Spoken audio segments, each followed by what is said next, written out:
All right, these are the answers, page 396. We're just supposed to figure out whether these do or don't work, or kind of prove that they do. So if you do 2 cosine of pi over 3 minus 1, the cosine of pi over 3 is 1/2. So you get 2 times 1/2 minus 1. 1 minus 1 is 0, and that's what we're trying to confirm. All right. Same thing here. If I do cosine of 5 pi over 3 minus 1, the cosine of 5 pi over 3 is also 1/2. We get 1 minus 1, which is 0. So we're just trying to show that these actually work. Same thing here. If I put 2 sine of pi over 2 and squared minus sine pi over 2 minus 1 equals 0. The sine of pi over 2 is 1, so 2 times 1 will give us 2 minus 1, and sure enough, that equals 0. Okay. If you put 7 pi over 6 in, it's the same idea. 2 sine 7 pi over 6 squared minus sine 7 pi over 6 minus 1. The sine of 7 pi over 6 is 1/2. Square it, you get 1/4 times 2, you get 1/2. All right, minus the sine of 7 pi over 6 is a negative 1/2 minus 1. So this becomes 1/2 plus 1/2, which is 1 minus 1. We end up with 0 there. Okay. Now, for the rest of these, we're actually trying to solve them. So what we're going to do is get the thing by itself. So we're going to subtract 1, divide by 2. We get cosine of x equal to negative 1/2. And we're going to just say, when does cosine equal negative 1/2? Well, that's when the adjacent and hypotenuse 1/2, that's going to be for a 60-degree angle. But because it's a negative, that means we're going to be in quadrant 2 or in quadrant 3. All right? So if you're in quadrant 2 with a 60-degree, that gives you 120 degrees, or 2 pi over 3. And in quadrant 3 with the 240-degree angle, that'll be 4 pi over 3. So those are our answers for that.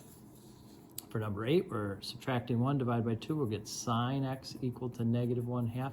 So now I want to know, when does sine equal 1/2? So that's the opposite over hypotenuse. So that's for a 30-degree angle. But we're negative, and sine is negative in quadrant 3 and in quadrant 4. So that gives me 210 or 330. That's 7 pi over 6 and 11 pi over 6. Those are the two angles that have a sine equal to negative 1/2. For number 9, if I add 2 divided by square root of 3, I get cosecant x equal 2 over square root of 3. Cosecant is reciprocal of sine, so if it makes it easier, you can flip everything, but you don't have to. I'm looking for an opposite over hypotenuse, square root of 3 over 2. That's for 60 degrees, so that's going to be pi over 3, or in quadrant 2, which is 2 pi over 3.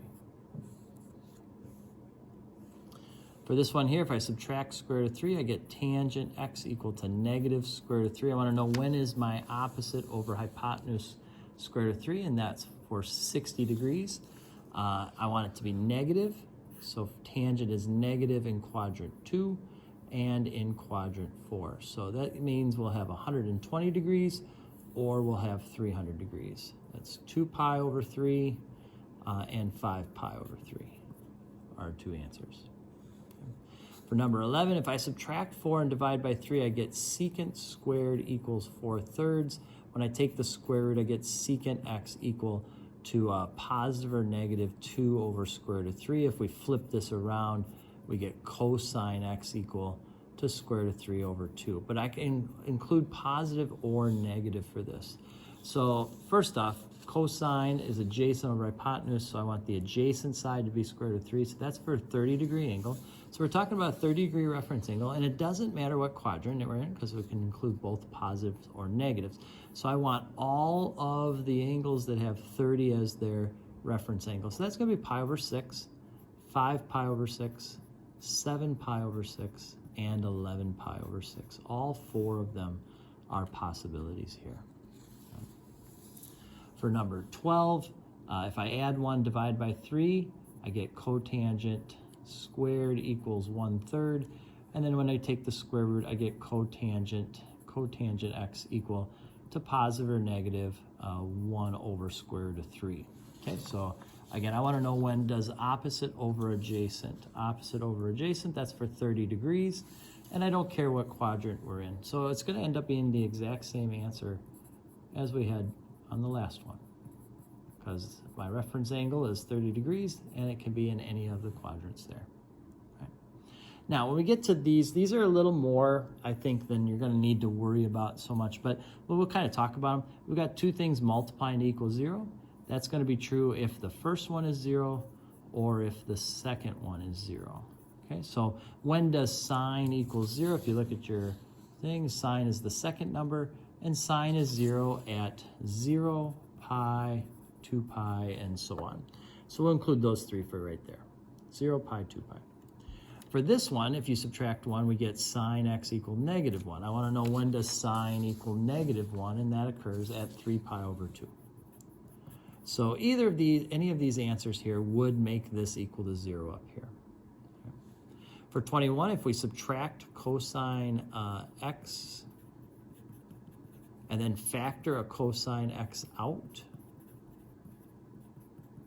all right, I get two things that multiply to equal 0. So either cosine of x equals 0 or this equals 0. And if this equals 0, then I'd add 1 and square root. I get cosine x equal to positive or negative 1. So I want to know, when does cosine equal 1, negative 1, or 0? Well, that's all four of these spots, right? At all four of these spots, cosine is either 1, negative 1, or 0. So we're going to say 0, pi over 2, pi, 3 pi over 2, and 2 pi. All of them make cosine either 0 or positive or negative 1.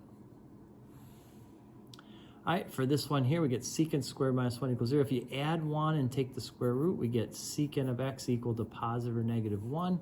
If we flip that, it's cosine x. And if you flip 1 or negative 1, you still get 1 or negative 1. So I want to know, when does cosine equal 1 or negative 1, and that occurs at 0, pi, and 2 pi.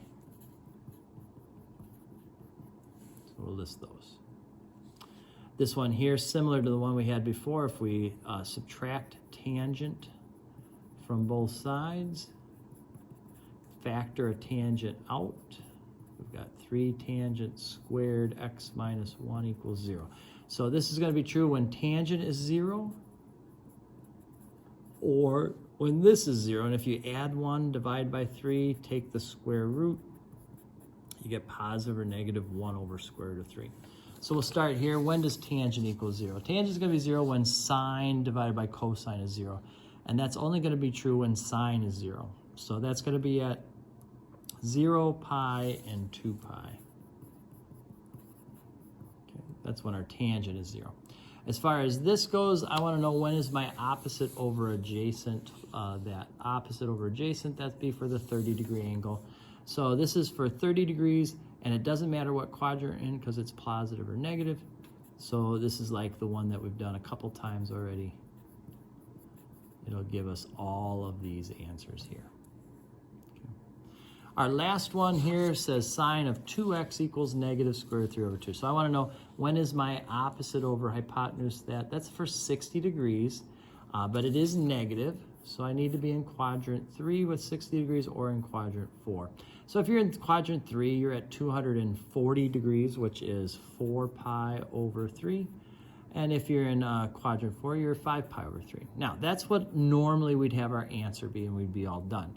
But the issue is that we didn't have sine of x, we had sine of 2x. So that means 2x could equal these, right? So if I were to divide everything by 2, what we're going to end up with is x equals 4 pi over 6 and 5 pi over 6. And this reduces to 2 pi over 3. In other words, we're just dividing both of those in half. And when you cut them in half or multiply by 1/2, you double the denominator out.